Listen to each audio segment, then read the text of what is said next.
So a lot of programs you would like test to see where they start. Do people start at different levels in Lexia Heroes? We say no. Now, some Orton Gillingham practitioners do an assessment and they decide where to place you and they write individual lessons based on what you need and don't need. But Ashley, what have we found about those types of assessments? They know what it is today, Mhm. but what happens when they get to you tomorrow? Forget it. They don't know it. No. Or we're able to put it in a different context where we recognize they actually don't get it. So we always recommend that you start at the beginning. And the first part is a lot of just like making sure your phonological awareness is very clear. So we do have a phonological awareness piece that we've added to the beginning of Lexi Heroes. And then we want our kiddos to start right at the first lesson and keep going all the way through without skipping any. So let's just say we have a seventh grader that comes in and they have some of this down, but they don't have it all. Mhm. What do those first few lessons look like, Ash? Honestly. I mean, some kiddos will be, I wouldn't call it resistant. I've never actually had a kiddo that from the beginning is super resistant, but they want to know why they're having to start over. Mm-hmm. Why is this so easy? I already learned this in school. Why do I have to do it again? Do you want me to answer that part too? Yeah. Okay. All right. So the reason they have to seemingly start over is because it's a totally different approach to reading. So while they might be able to read those words, we're talking like CVC words, they can do that. But again, they're reading them. So they're starting from the beginning. And like you said, the phonemic awareness part is so important because a lot of kids, most kids don't actually learn that in school or learn that even as a skill when they are, learning to read. We also find that sometimes it's a relief. Like we had an older learner, he was a junior in high school, I'm not going to say his name, but really bright kid getting A's, but his parents had an assessment done and they recognized that he had dyslexia. And he came in and he recognized that he actually didn't know the difference between and eh. And he was so happy. I think if I told you his name, you'd remember him.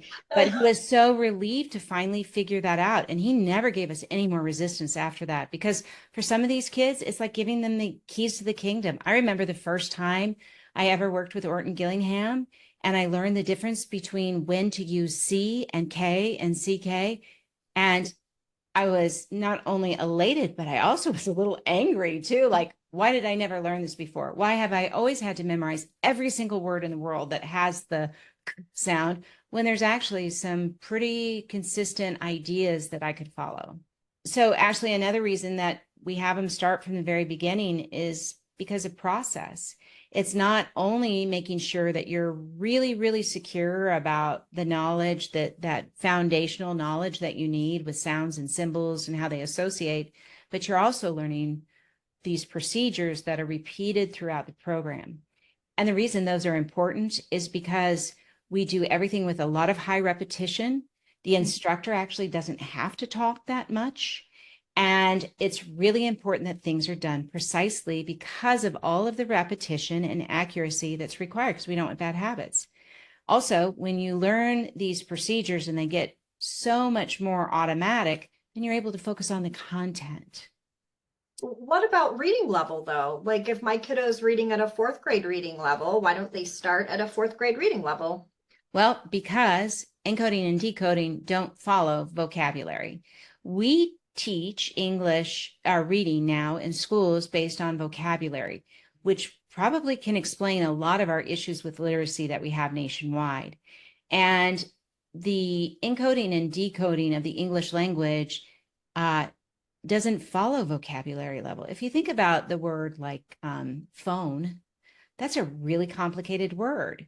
You know, the PH makes a very specific sound. The E is making that O make that long sound. It's actually just one syllable. So there's actually quite a bit about that word to recognize in encoding and decoding, but it's considered a kindergarten vocabulary word, or maybe even a preschool one, who knows? So the vocabulary and the Grade logical level? sequence do not match up. And actually, before we started teaching whole word reading and kind of changed our approach pretty much like in the 30s and 40s, we used to use primers that focus specifically on the logical structure, the cumulative build of reading, like McGuffey readers. They weren't like, they were very what we call controlled language. So what's the difference between learning to read based on grade level or vocabulary and learning to read based on the logic of English? Success. So if you're a kiddo that's expected to read using vocabulary, and let's say you are needing to read at vocabulary level, you're probably going to engage compensatory reading systems, which aren't that accurate or sustainable, can be exhausting, don't allow for as much comprehension.